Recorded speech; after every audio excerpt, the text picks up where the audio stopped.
जय हिंद, नमस्कार साथियों। स्वागत है एक बार फिर से एक नए वीडियो में। तो आज हम लोग पढ़ने वाले हैं स्टैटिक जीके।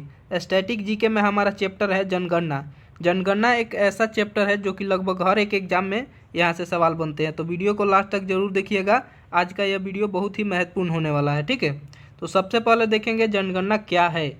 तो जनगणना एक ऐसी प्रक्रिया है जिसमें किसी देश, राज्य या क्षेत्र की पूरी जनसंख्या के बारे में सांख्यिकीय जानकारी एकत्र की जाती है। जैसे मान लीजिए किसी देश, राज्य या क्षेत्र की जनगणना करवाते हैं तो उस देश की शिक्षा स्तर क्या है, आर्थिक स्थिति क्या है और उसकी जनसंख्या कितनी है, इसके बारे में हमें जानकारी प्राप्त होती है जनगणना कराने से, ठीक है। तो चलिए थोड़ा आगे बढ़ते हैं। सबसे पहले देखेंगे विश्व में जनगणना की शुरुआत किस देश ने किया था। तो स्वीडन देश ने किया था, ठीक है। कब किया था? तो 1749 ईस्वी में किया था, ठीक है। अब अगर आपसे सवाल पूछे जो विश्व में जनगणना की शुरुआत किस देश ने सर्वप्रथम किया था, तो स्वीडन देश ने किया था। कब किया था? 1749 ईस्वी में, ठीक है। दूसरा है विश्व में दशकीय जनगणना की शुरुआत किस देश ने किया था, तो यूएसए ने किया था। कब किया था? तो 1790 ईस्वी में किया था, ठीक है। ये अमेरिका ने किया था, यानी हर 10 साल के बाद दशकीय जनगणना होगी। यह सर्वप्रथम किसने किया था? तो अमेरिका ने किया था, ठीक है। आगे बढ़ते हैं। तो भारत में पहली बार जनगणना 1872 में हुआ था, मेयो के कार्यकाल में, ठीक है। मेयो के कार्यकाल में 1872 ईस्वी में हुआ था, ठीक है। चलिए थोड़ा आगे बढ़ते हैं। अगला है भारत में दशकीय नियमित जनगणना की शुरुआत कब हुई, तो 1881 में हुई, ठीक है। 1881 ईस्वी में हुई थी, ठीक है। उस समय रिपन थे, लॉर्ड रिपन के समय कार्यकाल में 1881 में भारत में दशकीय नियमित जनगणना की शुरुआत हुई थी। लॉर्ड रिपन उस समय थे, ठीक है। आगे देखेंगे तो सबसे अगर आपसे सवाल पूछा जाएगा जनसंख्या दिवस कब मनाया जाता है, तो 11 जुलाई को मनाया जाता है, ठीक है। जनसंख्या दिवस कब मनाया जाता है? 11 जुलाई को मनाया जाता है, ठीक है। भारत के पहले जनगणना आयुक्त कौन थे? यानी भारत में प्रथम बार जब जनगणना हुआ था तो उस समय जनगणना आयुक्त कौन थे? तो WC प्लोडेन थे, ठीक है। WC प्लोडेन थे, ठीक है। चलिए थोड़ा आगे बढ़ते हैं। आगे बढ़ते हैं तो सर्वाधिक जनसंख्या वाला राज्य कौन सा है? तो आपका यूपी हो जाएगा, यानी उत्तर प्रदेश, ठीक है। न्यूनतम जनसंख्या वाला राज्य सिक्किम हो जाएगा, ठीक है। सर्वाधिक जनसंख्या वाला केंद्र शासित प्रदेश, यानी सबसे ज़्यादा जनसंख्या वाला केंद्र शासित प्रदेश कौन सा है? तो दिल्ली है, ठीक है। दिल्ली एक केंद्र शासित प्रदेश है, ठीक है। आगे बढ़ते हैं। तो न्यूनतम जनसंख्या वाला केंद्र शासित प्रदेश तो लक्षद्वीप हो जाएगा, ठीक है। चलिए आगे बढ़ते हैं। आगे बढ़ते हैं। सर्वाधिक लिंग अनुपात वाला राज्य केरल हो जाएगा, ठीक है। यहाँ 1000 पुरुष पे महिलाएं कितनी है? 1084 है, यानी 84 महिलाएं क्या है? 84 महिलाएं प्लस ज़्यादा है, ठीक है। 84 महिलाएं ज़्यादा है, ठीक है। सबसे कम लिंग अनुपात वाला राज्य हरियाणा हो जाएगा। यहाँ 1000 पुरुष पे महिलाएं की संख्या कितनी है? तो 879 है, ठीक है। सर्वाधिक लिंग अनुपात वाला यूनियन टेरिटरी यानी केंद्र शासित प्रदेश कौन सा है? तो पुदुचेरी है। यहाँ महिलाओं की संख्या क्या है? तो 1037 है, यानी 37 महिलाएं क्या है? पुरुषों से ज़्यादा हैं, ठीक है। 37 महिलाएं पुरुष की संख्या से ज़्यादा है, ठीक है। आगे बढ़ते हैं। तो सबसे कम लिंग अनुपात वाला यूनियन टेरिटरी कौन हो जाएगा? तो लक्षद्वीप हो जाएगा, ठीक है। यहाँ 1000 पुरुषों पे महिलाओं की संख्या 618 है, ठीक है। 1000 पुरुषों पर महिलाओं की संख्या क्या है? तो 618 है। चलिए आगे बढ़ते हैं। आगे बढ़ते हैं। सर्वाधिक जनघनत्व वाला राज्य कौन सा हो जाएगा? तो बिहार हो जाएगा, ठीक है। यहाँ 1106 यानी 1106 प्रति वर्ग किलोमीटर, यानी 1 किलोमीटर में 1106 लोग रहते हैं, ठीक है। प्रति वर्ग किलोमीटर में 1106 लोग रहते हैं, ठीक है। सबसे कम जन घनत्व वाला राज्य अरुणाचल प्रदेश हो जाएगा, ठीक है। प्रति वर्ग किलोमीटर में कितने लोग रहते हैं? तो 17 लोग रहते हैं, ठीक है। यहाँ सबसे कम जन घनत्व है, ठीक है। चलिए थोड़ा और आगे बढ़ते हैं। तो सबसे कम जन घनत्व वाला सबसे अधिक जन घनत्व वाला यूनियन टेरिटरी यानी केंद्र शासित प्रदेश तो दिल्ली हो जाएगा। दिल्ली का जन घनत्व सबसे अधिक है। यहाँ 11,320 लोग रहते हैं प्रति वर्ग किलोमीटर में, यानी 1 किलोमीटर में 11,320 लोग रहते हैं, ठीक है। सबसे कम जन घनत्व वाला यूनियन टेरिटरी तो आपका क्या हो जाएगा? अंडमान निकोबार द्वीप समूह हो जाएगा, ठीक है। यहाँ 46 लोग रहते हैं प्रति वर्ग किलोमीटर में, ठीक है। चलिए आगे बढ़ते हैं,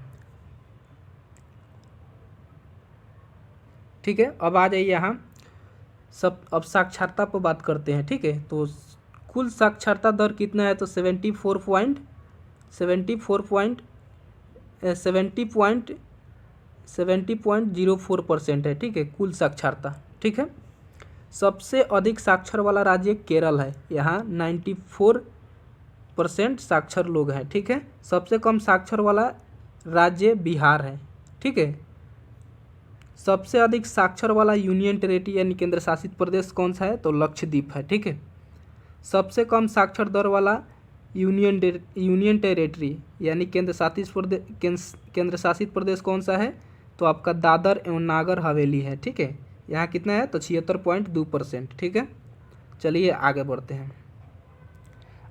हैं, थोड़ा देख लेते हैं। अगर आपसे सवाल पूछे भारत में स्वतंत्रता के बाद प्रथम बार जनगणना कब हुआ, भारत में स्वतंत्रता के समय जनगणना कब हुआ,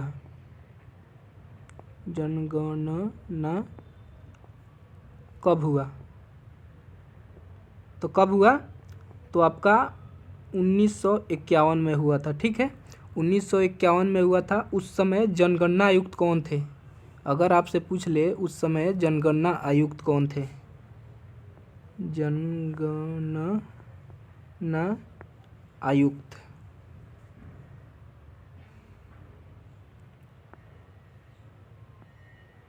उस समय जनगणना आयुक्त कौन थे, तो क्या हो जाएगा, तो R.A. गोपाल स्वामी हो जाएगा, ठीक है। R.A. गोपाल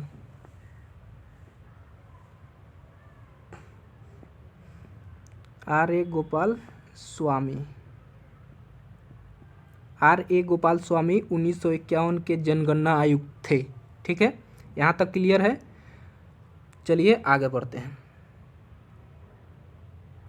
तो देख लीजिए यहाँ 2011 की जनगणना के अनुसार कुल साक्षरता दर 74.04% था, ठीक है, जिसमें पुरुष की साक्षरता दर 82.14% था और महिलाओं की साक्षरता दर 65.46% था, ठीक है।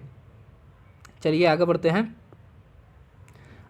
हम 21 की जनगणना देख लेते हैं। तो 2021 की जनगणना आयुक्त थे DR विवेक जोशी थे, ठीक है। अगर आपसे पूछे 2021 के जनगणना आयुक्त कौन थे, हालांकि 2021 में जनगणना नहीं हुआ था। क्यों नहीं हुआ था, तो कोरोना के वजह से इसे 21 में नहीं कराया गया था, ठीक है। 2021 में जनगणना होने वाला था, ठीक है, क्योंकि 10 साल बाद होता है। 11 में हुआ था, 21 में होने वाला था, लेकिन कोरोना की वजह से क्या हुआ, नहीं हुआ, ठीक है। लेकिन सब कुछ क्लियर हो गया था, जनगणना आयुक्त कौन थे और जनगणना का आदर्श वाक्य क्या था, सब कुछ क्लियर हो गया था, लेकिन कोरोना के वजह से नहीं हुआ, ठीक है। तो 2021 के जनगणना आयुक्त पूछेगा तो डॉक्टर विवेक जोशी हो जाएंगे। 2021 के जनगणना आयुक्त डॉक्टर विवेक जोशी। आदर्श वाक्य पूछेगा तो जन भागीदारी से जनगणना हो जाएगा, ठीक है। कुल कितने प्रश्न पूछे जाने थे, तो 31 प्रश्न पूछे जाने थे, लेकिन जनगणना हुआ ही नहीं, ठीक है। चलिए आगे बढ़ते हैं। अब क्वेश्चन पे आते हैं। प्रीवियस ईयर क्वेश्चन है, MTS GD यूपी पुलिस या अन्य किसी एग्जाम में पूछा गया सवाल है, इसको देख लेते हैं, ठीक है। सबसे पहला सवाल है, जनगणना भारतीय संविधान के किस अनुसूची का विषय है, तो कौन सा होगा, तो आपका right answer option number A हो जाएगा, संघ सूची का विषय है, ठीक है। संघ सूची का विषय है भारतीय संविधान के अनुच्छेद 246 के तहत, भारतीय संविधान के अनुच्छेद 246 के तहत, ठीक है, अनुच्छेद 246 के तहत यह संघ सूची का विषय है, ठीक है। तो ऑप्शन नंबर ए आपका सही उत्तर हो जाएगा, ठीक है। चलिए आगे बढ़ते हैं। दूसरा सवाल है, 2011 की जनगणना का आदर्श वाक्य क्या था। ऑप्शन नंबर ए, हमारी जनगणना हमारा भविष्य। ऑप्शन नंबर बी, जनगणना अनुमान। ऑप्शन नंबर सी, भविष्य के लिए जनगणना। ऑप्शन नंबर डी, हमारा गौरव हमारा जनगणना। तो क्या होगा सही उत्तर इसका, जल्दी बताइए। तो इसका सही उत्तर हो जाएगा हमारी जनगणना हमारी भविष्य। ऑप्शन नंबर ए सही हो जाएगा, ठीक है। ऑप्शन नंबर ए सही हो जाएगा। चलिए आगे बढ़ते हैं। क्वेश्चन नंबर 3 है, भारत में स्वतंत्रता के बाद पहली बार जनगणना कब हुई थी। देखिए पीछे ही आपका बताया था, तो 1951 में हुआ था, तो ऑप्शन नंबर डी सही हो जाएगा। ठीक है, पीछे मैं बता चुका हूँ। ठीक है, अगला सवाल है 2011 की जनगणना के अनुसार विश्व में भारत की जनसंख्या का कितना प्रतिशत है?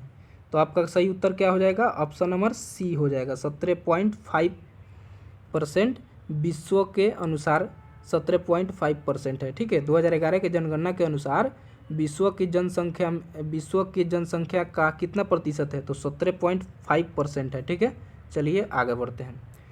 क्वेश्चन नंबर 5 है, लिंगानुपात का क्या अर्थ है? तो ऑप्शन नंबर ए है, प्रति 1000 पुरुषों पर स्त्रियों की संख्या, प्रति 100 पुरुषों पर स्त्रियों की संख्या, प्रति 10,000 पुरुषों पर स्त्रियों की संख्या, प्रति 1000 पुरुषों पर पुरुषों की संख्या। तो क्या होगा सही उत्तर? जल्दी बताइए। तो इसका सही उत्तर हो जाएगा ऑप्शन नंबर ए। पीछे बताया था आपका 1000 पुरुषों पर स्त्रियों की संख्या होता है। ठीक है, यानी 1000 पुरुष पर कितनी स्त्रियां हैं, यह सही हो जाएगा।